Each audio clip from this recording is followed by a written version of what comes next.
Guys एक Cola जल प्रपात आए हुए हैं, अभी सीढ़ी चढ़ रहे हैं।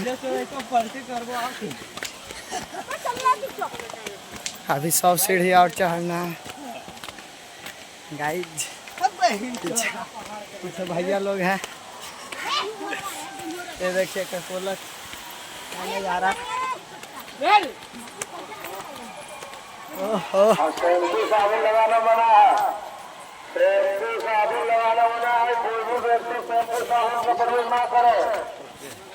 साबुन का प्रयोग करने पर आपको बाहर निकाल दिया जाएगा।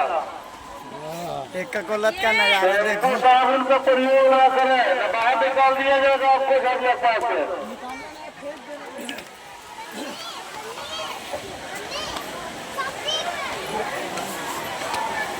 बहुत दूर है। अब देखो ऊपर आए, यहाँ का नज़ारा देखो। यह है ककोलत का नज़ारा। चलो पानी देखो गिर रहा है वहाँ से।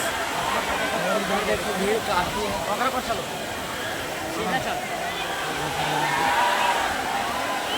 बहुत सारा भीड़ है। यह ककोलत। बाय बाय, अगला ब्लॉक में मिलते हैं।